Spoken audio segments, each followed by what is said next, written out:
गणेश के विसर्जन को पहले सुनिश्चित कीजिए। गणेश को सह सम्मानित ढंग से विसर्जित करना सुनिश्चित कीजिए, उसके बाद गणेश जी की स्थापना कराना।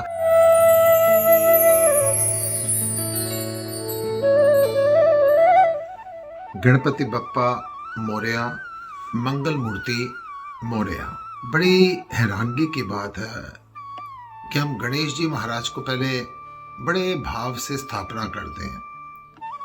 बड़े भाव से स्थापना करने के बाद फूलों से श्रृंगार करते हैं, मोदक का भोग लगाते हैं, अपने रिश्ते नातेदारों को बुलाते हैं, रोज भजन आरती अनेक कुछ करने के बाद उनके कान में कई विशेष मांगते हैं, बड़ी अच्छी अच्छी बातें करने के बाद, और फिर क्या होता है, एकाएक जब गणेश विसर्जन का समय आता है, हम क्या करते हैं?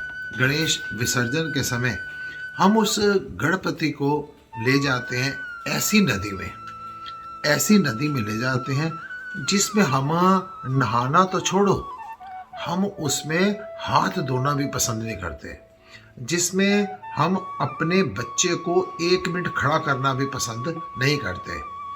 ऐसी जगह पर हम गणेश को विसर्जित कर देते हैं जहाँ पर गणेश का अपमान होता है, हमारे धर्म का अपमान होता है, हमारी संस्कृति का अपमान होता है, और जितने दिन हमने उसकी पूजा की है ना, वो सारी की सारी मेरे ख्याल से बेकार चली जाती है। क्या इस प्रकार से गणेश से आप आशीर्वाद की कामना करते हैं?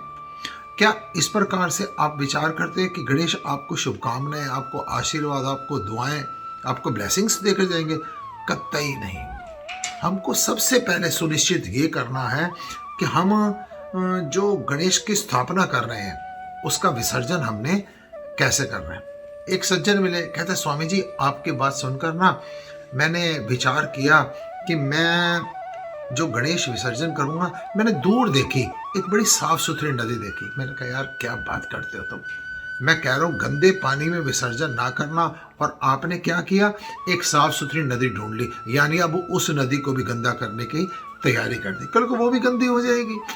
आप गणेश को पहली बात तो इस प्रकार से विसर्जन की तैयारी करो, अपने घर के पास किसी पार्क में, या आप ऐसी पदार्थ की गणेश की मूर्ति लेकर आइए, अपने घर में किसी टब में, किसी बड़े से पात्र में, छोटे से आजकल वो बच्चों के स्विमिंग पूल आते हैं, या उसमें आप उसमें गंगा जल डालिए, आप दूध डालिए, आप उसमें इत्र डालिए, आप उसमें केवड़ा डालिए, सुगंध आदि डालने के बाद आप बड़ा भजन कीर्तन करते हुए आप उस पात्र में अगर गणेश जी को विसर्जित करते हैं, तो सबसे पहली बात, ये बुद्धि के दाता है, रिद्धि और सिद्धि इनके साथ रहती है, ये आपके घर से जाएंगे नहीं।